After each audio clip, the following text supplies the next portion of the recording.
Hello बच्चों, फिर से आप सभी का स्वागत है। ये हमारा सेकंड वीडियो पीरियोडिक टेबल का।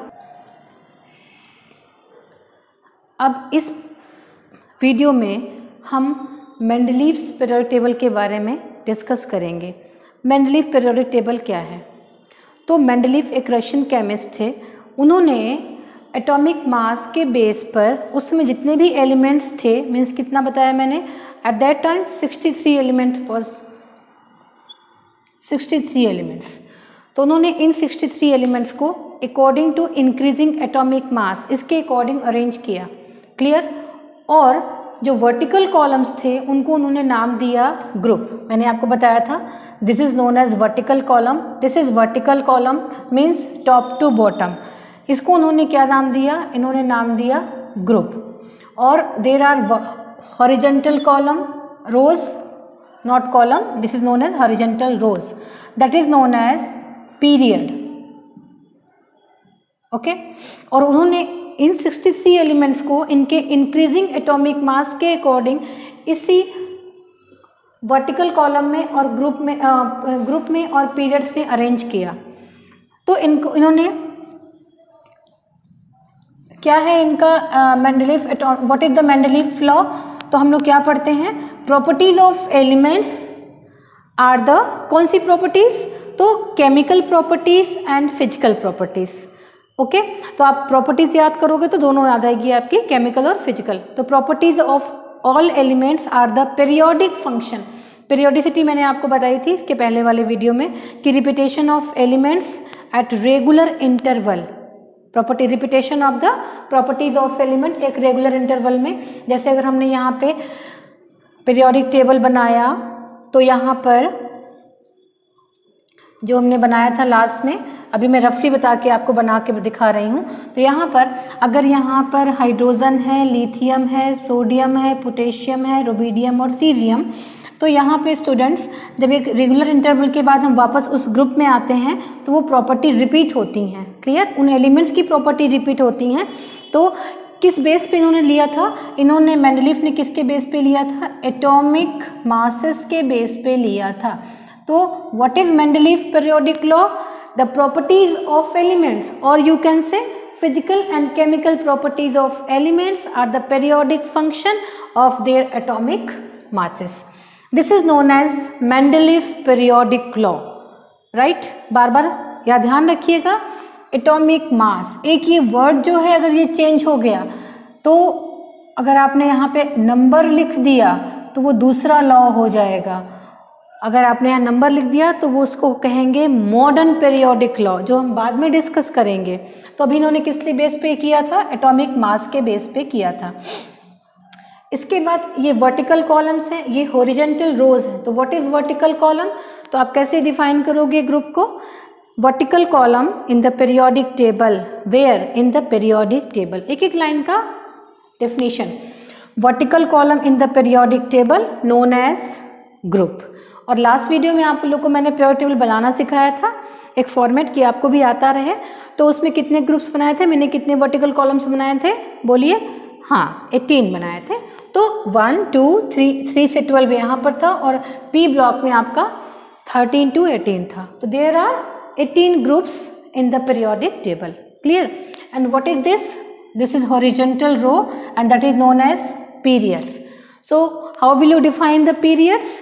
The horizontal rows where in the periodic table. The horizontal rows in the periodic table is known as periods. Clear? And how many periods are there? तो ये जो नीचे के जो F block elements होते हैं, जो inner transition metals होते हैं, उनको छोड़ के उनको डिस्कस नहीं। यहाँ पर there are 7 periods in the periodic table. So there are 18 vertical columns, groups and 7 periods are there. Is that clear? Now अब मेंडलीव के समय में ये पीरियोडिक टेबल नहीं बना था, उन्होंने एक सिंपल बनाया था। आप लोगों ने बुक में देखा होगा। वहां पर उस समय सिर्फ कितने एलिमेंट्स थे? तो only 63 elements are there. So that's why उन्होंने कुछ ब्लॉक्स छोड़ रखे थे।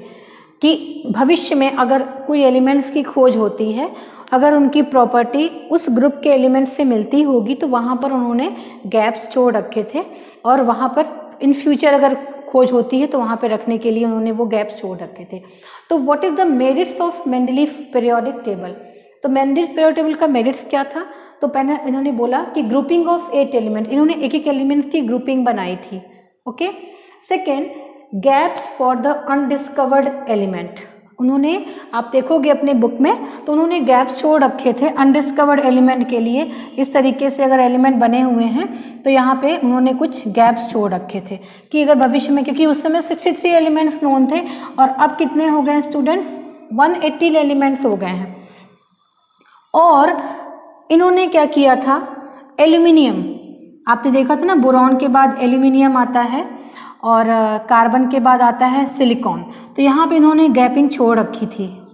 Prediction of element in the future, अगर फ्यूचर में अगर क्या कहते हैं अनडिस्कवर्ड एलिमेंट होते हैं कोई भी, तो उनको उन्होंने क्या किया था, एक सोचा था कि प्रॉपर्टी अगर मिलेगी तो एल्यूमिनियम के नीचे आने वाले एलिमेंट्स का नाम उन्होंने रखा था एका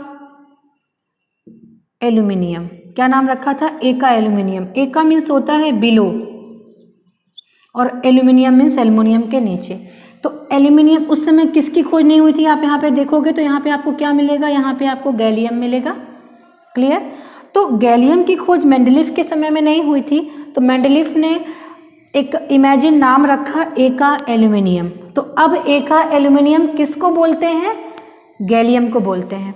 इसी तरीके से सिलिकॉन के नीचे, कार्बन और सिलिकॉन के नीचे जो है, जो कि अब है जर्मेनियम, इसकी खोज भी उस समय नहीं हुई थी। तो इन्होंने, मेंडलीफ ने क्या नाम रखा था इसका? एका मीन्स बिलो और सिलिकॉन, सिलिकॉन के नीचे आने वाले एलिमेंट का नाम रखा था उन्होंने एका सिलिकॉन। इसका नाम रखा था इन्होंने एका एल्यूमिनियम, इसका नाम रखा था इन्होंने एका सिलिकॉन। तो ये क्वेश्चन आपका आता है कि व्हाट इज एका एल्यूमिनियम एंड व्हाट इज एका सिलिकॉन?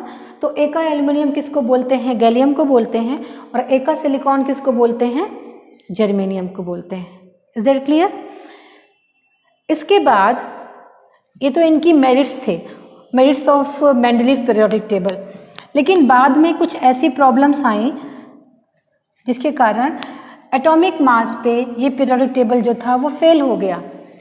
जैसे कि पहली प्रॉब्लम क्या आई, डीमेरिट्स क्या आई इनकी? पहला था पोजीशन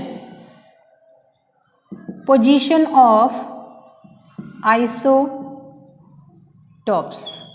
अब आइसोटॉप्स क्या होते हैं? सपोज करो मैं एक एग्जांपल लेती हूँ आइसोटॉप्स किसका? हाइड्रोजन का। 1H1, 1H2 और 1H3। This is 1H3, hydrogen, deuterium and tritium. अब स्टूडेंट्स ये बताओ, कभी तुम लोगों ने देखा है कि पीरियोडिक टेबल में ये अलग अलग दिखाई देता है? नहीं, हमेशा ये कहाँ पे होता है? सबसे फर्स्ट ग्रुप में इनको रखा गया है लिथियम के ऊपर, हाइड्रोजन, राइट? तो ये कैसे रखे गए हैं? अगर एटॉमिक मास के अकॉर्डिंग, जैसा कि मेंडलीफ ने बोला था कि chemical and physical properties are the periodic function of the atomic masses, तो अगर एटॉमिक मास के इनके बेस पे रखते तो इंक्रीजिंग एटॉमिक मास के बेस पे देखो, इसका एटॉमिक मास 1 है, इसका 2 है, इसका 3 है। तो मतलब कि पीरियोडिक टेबल में 3 स्पेस बनते हाइड्रोजन के लिए। एक पे 1H1 को रखते, दूसरे पे 1H2 को रखते और तीसरे पे 1H3 को रखते। लेकिन ऐसा कभी आप लोगों ने नहीं देखा होगा किसी भी पीरियोडिक टेबल में, चाहे बड़े क्लास की बुक उठा के देखिए, चाहे छोटे क्लास की बुक उठा के देखिए, ऐसा नहीं है। तो इस कंडीशन में इनका ये पीरियोडिक टेबल फेल हो गया, क्योंकि इनको एटॉमिक मास के अकॉर्डिंग हम अरेंज नहीं कर सकते थे। और कुछ एलिमेंट्स के एटॉमिक मास, चूंकि यहाँ बोला गया है इंक्रीजिंग एटॉमिक मास, तो आप देखो कोबाल्ट का एटॉमिक मास होता है 58.8 एंड निकल का एटॉमिक मास होता है 58.5 समथिंग। तो यहाँ पर इस कंडीशन में देखो क्या होता है, अगर इनके एटॉमिक पहले कोबाल्ट आता है फिर निकल आता है, तो पहले निकल को होना चाहिए इंक्रीजिंग एटॉमिक अकॉर्डिंग। तो ये भी यहाँ पे ये भी प्रॉब्लम आई, दूसरी प्रॉब्लम आई, पहली प्रॉब्लम ये आ गई, दूसरी प्रॉब्लम पोजीशन ऑफ कोबाल्ट और निकल आई, ठीक है। तो इन दोनों प्रॉब्लम के कारण उसके बाद ये इनके डीमेरिट्स हैं। इसके बाद आए हेनरी मोजले। हेनरी मोजले ने बस इनके पीरियोडिक टेबल में एक छोटा सा संशोधन कर दिया, छोटा सा चेंज कर दिया और वो पूरा पीरियोडिक टेबल बहुत अच्छे से क्लियर हो गया। क्लियर, जिसको कि अब बोला जाता है modern periodic law. What is that? Modern periodic law. So what is modern periodic law? Modern periodic law में बस एक चीज आप यहाँ पे लिखोगे, physical and chemical properties of elements are the periodic function of their atomic number. Atomic mass की जगह पे आप क्या लिखोगे मॉडर्न पीरियोडिक लॉ में? Physical and chemical properties of elements are a